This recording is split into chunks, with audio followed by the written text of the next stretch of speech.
Welcome back to another technical deep dive here in the debug zone. Today, we're tackling a big question and breaking it down with insights from other users. Hopefully, this clears up some misconceptions and helps you get the answer you need. So, buckle up, stay a little curious, and let's jump right in.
And that's a wrap. I hope you found the answer you were looking for. If you did, take a second to hit that subscribe button. It really helps out.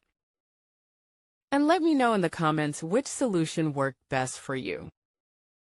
See you next time in the debug zone.